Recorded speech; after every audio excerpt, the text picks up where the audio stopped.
दो सुपरस्टार चिरंजीवी और वेंकटेश हैदराबाद जाने के लिए इंडियन एयरलाइन में टिकट लेते हैं। प्लान के अनुसार ये प्लेन टेक ऑफ तो कर जाता है, लेकिन जब ये हैदराबाद पहुंचता है तो पता चलता है कि एयरपोर्ट को बंद कर दिया गया है। अब किसी भी कीमत पर वो यहाँ लैंड नहीं कर सकते। एक एक करके मुसीबतों का पहाड़ टूट पड़ता है, मानो कुदरत ने ठान लिया हो कि इस प्लेन को क्रैश कराना ही है, चाहे जो भी हो जाए। और होता भी ठीक ऐसा ही है। दोनों सुपरस्टार के साथ सभी यात्रियों से भरा विमान क्रैश हो जाता है। क्या है पूरी कहानी, आइए सब कुछ समझने की कोशिश करते हैं आज के इस वीडियो में। 15 नवंबर 1993 मद्रास, आज इसे चेन्नई के नाम से जाना जाता है। इंडियन एयरलाइन का विमान फ्लाइट 440 चेन्नई एयरपोर्ट से उड़ान भरने की तैयारी कर रहा था। सुबह सुबह कोहरा काफी था, इसलिए अच्छी तरह से फ्यूल कैलकुलेट करके प्लेन में डाला जा रहा था। अच्छी तरह से कहने का अर्थ ये है कि प्लेन में न सिर्फ अपने डेस्टिनेशन तक जाने तक का फ्यूल डाला जाता है, बल्कि ये भी देखा जाता है कि अगर प्लेन को लैंडिंग परमिशन ना मिले तो गो अराउंड करने के लिए एयरपोर्ट का एक चक्कर लगाना पड़ेगा। इसके लिए भी एक्स्ट्रा फ्यूल डाला जाता है। सपोज अगर उस एयरपोर्ट में कोई हादसा हो चुका है तो एयरपोर्ट को बंद कर दिया जाता है। ऐसे में प्लेन को उस एयरपोर्ट से डाइवर्ट करके किसी दूसरे एयरपोर्ट में ले जाना पड़ेगा। इसके लिए भी एक्स्ट्रा फ्यूल डाला जाता है प्लेन में। इसके अलावा और भी कई तरह के एक्स्ट्रा फ्यूल प्लेन में डाला जाता है, खासकर तब जब मौसम खराबी का अंदेशा हो। इंडियन एयरलाइन फ्लाइट 440 में फ्यूल डालने के बाद उधर 250 यात्री सवार होने लगे। इन यात्रियों के साथ साउथ के सुपरस्टार चिरंजीवी, वेंकटेश और एक एक्ट्रेस भी थी। इसके अलावा 12 क्रू मेंबर्स थे। इस प्लेन को चेन्नई से हैदराबाद और हैदराबाद से दिल्ली जाना था। फाइनली सारे इंस्पेक्शन के बाद ये प्लेन चेन्नई से उड़ान भरा।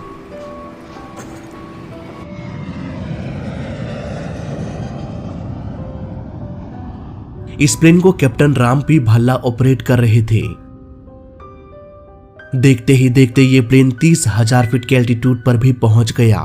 हैदराबाद एयर स्पेस में दाखिल होने के बाद कैप्टन राम ने प्लेन के एल्टीट्यूड को नीचे करना शुरू कर दिया। जैसे जैसे प्लेन नीचे आ रहा था, कोहरा भी बढ़ता गया। कैप्टन राम ने एटीसी से पूछा कि रनवे की विजिबिलिटी कितनी है, क्या हम अपने प्लेन को लैंड करा सकते हैं। एटीसी ने जवाब दिया कि हाँ बिल्कुल, आप लैंडिंग की तैयारी करें। प्लेन अब धीरे धीरे नीचे आता गया। प्लेन के स्पीड को कम करने के लिए पायलट ने फ्लैप्स को फुल कर दिया। इसके बाद प्लेन एयरपोर्ट की ओर बढ़ने लगा। तभी अचानक से एटीसी का कॉल आया। उन्होंने कहा कि आरवीआर ड्रॉप होकर मिनिमम से भी नीचे जा चुका है। आरवीआर का मतलब होता है रनवे विजुअल रेंज, यानी कि प्लेन को उतारने के लिए कम से कम जितनी दूरी तक रनवे दिखाई देनी चाहिए उतना भी दिखाई नहीं देने लगा। इसलिए एटीसी ने कहा कि आप लैंडिंग प्रोसेस को रोक दीजिए। इसके बाद हैदराबाद एयरपोर्ट को बंद कर दिया गया। अब ना तो यहाँ से कोई प्लेन टेक ऑफ कर सकता था और ना ही यहाँ कोई लैंड कर सकता था, जब तक कि विजिबिलिटी कम से कम लैंडिंग करने लायक ना हो जाए। अब इंडियन एयरलाइन फ्लाइट 440 के पास कोई भी चारा नहीं था। वो किसी भी कीमत पर यहाँ लैंड नहीं कर सकते थे। उनके पास दो ही रास्ते थे, या तो वो किसी और एयरपोर्ट में चले जाए या फिर इंतजार करे इस उम्मीद से कि मौसम थोड़ी साफ हो जाए और वापस से एयरपोर्ट चालू हो।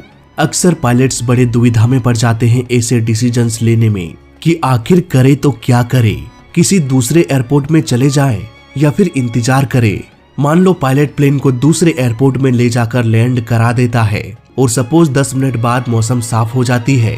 ऐसे में पैसेंजर्स गुस्सा दिखाएगा कि भाई सिर्फ 10 मिनट की ही तो बात थी, उसी एयरपोर्ट में वेट कर लेते, 10 मिनट तक एयरपोर्ट का चक्कर लगाते और अपने डेस्टिनेशन पर ही लैंड कर जाते। इसके अलावा भी प्रॉब्लम खत्म नहीं होती।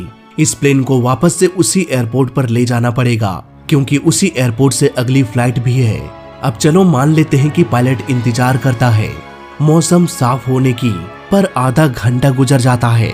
ऐसे में एयरलाइन कंपनी गुस्सा करेगी कि पास के एयरपोर्ट में कहीं लैंड कर जाते, बेकार में ही फ्यूल बर्बाद किया।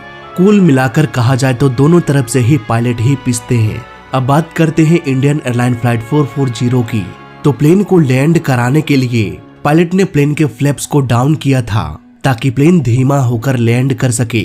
अब क्योंकि लैंडिंग को रोक दिया गया था, इसलिए कैप्टन ने फ्लैप्स को वापस से ऊपर करने का सोचा और यहीं पर हो गई गड़बड़ी। कैप्टन बार बार फ्लैप लीवर की मदद से फ्लैप्स को ऊपर करने की कोशिश कर रहे थे, फिर भी ये ऊपर जाने का नाम नहीं ले रहा था। प्लेन के दोनों साइड का फ्लैप अटक चुका था, यानी कि प्लेन अब भी लैंडिंग पोजीशन में ही था। यहाँ पर पायलट ने ये डिसाइड किया कि कुछ देर तक हम हैदराबाद एयरपोर्ट का ही चक्कर लगाएंगे और कोशिश करेंगे कि किसी तरह से इस अटके हुए फ्लैप्स को ठीक किया जा सके। लेकिन समय बीतता गया और फ्लैप्स में कोई भी सुधार नहीं हुआ और न ही रनवे पर विजिबिलिटी सही होने का नाम ले रही थी। यहाँ पर दो ऐसा एयरपोर्ट था जो हैदराबाद एयरपोर्ट से बेहद नजदीक था। अगर हैदराबाद में वो लैंड नहीं कर सकते थे तो आसानी से इंडियन एयरलाइन फ्लाइट 440 दोनों में से किसी एक एयरपोर्ट में जाकर लैंड कर सकते थे। लेकिन यहाँ भी कैप्टन राम को निराशा ही हाथ लगी, क्योंकि उन दोनों एयरपोर्ट में तो हैदराबाद से भी खराब मौसम था। कुल मिलाकर कहा जाए तो इस वक्त तक इंडियन एयरलाइन को सुरक्षित लैंड कराने के सारे रास्ते बंद हो गए।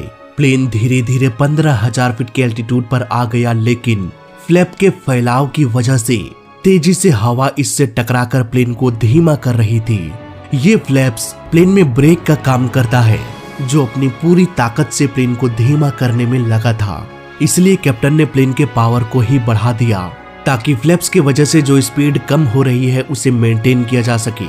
इससे प्रॉब्लम ये होने लगी कि फ्यूल बहुत ही तेजी से खत्म होने लगा। हालात बिगड़ते देख कैप्टन ने ये फैसला ले लिया कि हम प्लेन को वापस चेन्नई ले जाएंगे, जहां से हमने टेक ऑफ किया था। प्लेन में एक्स्ट्रा फ्यूल भी डाला गया था, क्योंकि इसे हैदराबाद से वापस दिल्ली भी जाना था। यहाँ पर पायलट को लगा कि इतने फ्यूल में हम आराम से वापस चेन्नई एयरपोर्ट जा सकते हैं, लेकिन ऐसा हुआ नहीं।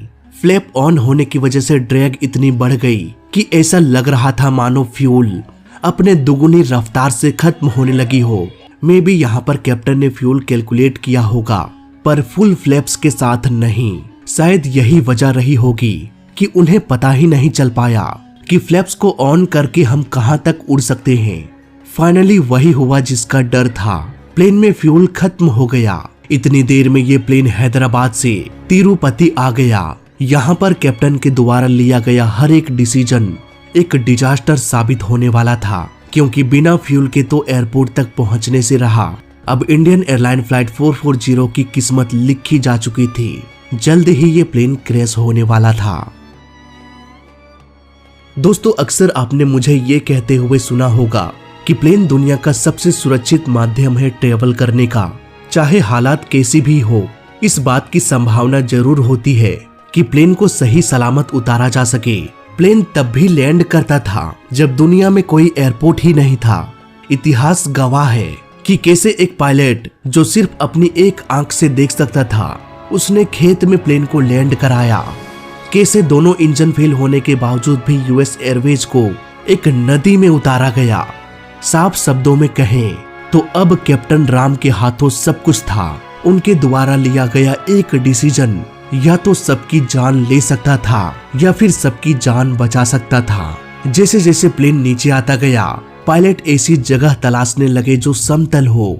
हालांकि ऊपर से ऐसी जगहों का अनुमान लगा पाना बेहद मुश्किल हो जाता है, खासकर नए पायलट्स के लिए। अब क्योंकि दोनों पायलट इसी रूट में रोज रोज फ्लाई किया करते थे, इसलिए उन्हें ये आइडिया था कि समतल जगह किस और मिल सकती है। जगह तलाशने के बाद पायलट ने सबसे अच्छा डिसीजन ये लिया कि उन्होंने लैंडिंग व्हील को क्लोज ही रखा। प्लेन का व्हील प्लेन को स्मूथ लैंडिंग कराने में मदद करता है, लेकिन तब जब प्लेन रनवे पर लैंड कर रहा हो। लेकिन दिक्कत तब हो जाती है जब प्लेन को ऊबड़ खाबड़ जमीन में उतारना हो। पहिया किसी भी गड्ढे में आराम से फंसकर टूट सकता है और एक झटके में प्लेन पलट सकता है। इसलिए ऐसे केस में अगर प्लेन का पहिया क्लोज हो तो ये छोटे मोटे गड्ढे प्लेन का कुछ भी बिगाड़ नहीं पाएगा। यहाँ तक कि प्लेन को जब पानी में भी लैंड कराना हो तब भी व्हील को क्लोज ही रखा जाता है, नहीं तो इस व्हील के जरिए प्लेन के अंदर इतना पानी भर जाएगा कि तुरंत ही ये प्लेन डूब जाएगा। ऐसे में हो सकता है यात्री जल्दी जल्दी बाहर ना निकल पाए। कहने का अर्थ ये है कि सिचुएशन के हिसाब से अगर एक सही डिसीजन ले लिया जाए तो कई बार मौत के मुंह से भी निकला जा सकता है। कैप्टन राम ने अब प्लेन को धीरे धीरे नीचे लाया। यहाँ पर उन्हें जितना हो सके प्लेन के स्पीड को कम ही रखना था ताकि इम्पैक्ट कम से कम हो। वैसे भी फ्लैप्स की वजह से प्लेन का स्पीड बेहद कम हो चुका था। अब कैप्टन स्पीड ब्रेक का इस्तेमाल करके प्लेन को नीचे ले आया और फाइनली ये खेत में उतर गया। मिट्टी को चीरते हुए फिसलते हुए ये प्लेन आगे बढ़ता गया और कुछ ही देर में ये रुक गया। अच्छी बात ये थी कि प्लेन के टैंक में फ्यूल ही नहीं था, इसलिए हादसे में आग लगने की संभावना भी नहीं थी। हालांकि बिना पहियों के लैंडिंग करने की वजह से प्लेन का दोनों इंजन काफी डैमेज हो गया, पर सभी 250 यात्री और 12 क्रू मेंबर्स सुरक्षित बच चुके थे। इस हादसे के बाद पायलट को बहुत क्रिटिसाइज किया गया कि पायलट ने गलत फ्यूल कैलकुलेशन किया। ये प्लेन चेन्नई जा भी नहीं सकता था, फिर भी उन्होंने वापस से प्लेन को मोड़कर चेन्नई की ओर ले गया। देखो, बात करें गलती की तो हो सकता है पायलट ने फ्यूल कैलकुलेशन गलत किया हो। उन्हें ये आइडिया नहीं होगा कि फ्लैप्स को फुल करने के बाद प्लेन कितना माइलेज देगा। इतनी अधिक तेजी से फ्यूल खत्म हो सकती है कि वो चेन्नई एयरपोर्ट तक भी नहीं पहुंच पाएंगे। लेकिन इस बात को अगर इग्नोर कर दिया जाए कि फ्यूल कैलकुलेशन गलत हुई, मान लो कैप्टन सही फ्यूल कैलकुलेशन करता, तब भी तो उसके पास कोई चारा नहीं था। हैदराबाद एयरपोर्ट को तो बंद कर दिया गया। आसपास के दोनों एयरपोर्ट में भी मौसम हैदराबाद से भी खराब था। ऐसे में अगर वो करते तो क्या करते? हाँ, ILS की मदद से हैदराबाद एयरपोर्ट में इमरजेंसी लैंडिंग कर सकते थे, लेकिन 1993 में हैदराबाद में ILS सिस्टम मौजूद था या नहीं, इस पर भी डिपेंड करता है। साफ साफ कहें तो गलतियां चाहे 1000 हुई हो, पर पायलट ने अपनी सूझबूझ से सभी लोगों की जान बचाई।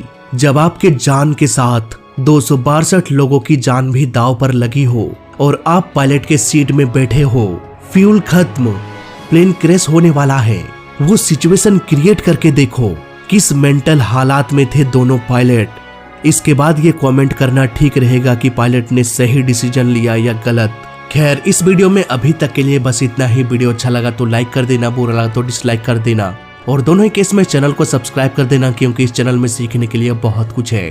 तो मैं मिलता हूँ आपसे अगली वीडियो में, तब तक के लिए देखते रहिए और सीखते रहिए। जय हिंद, वंदे मातरम।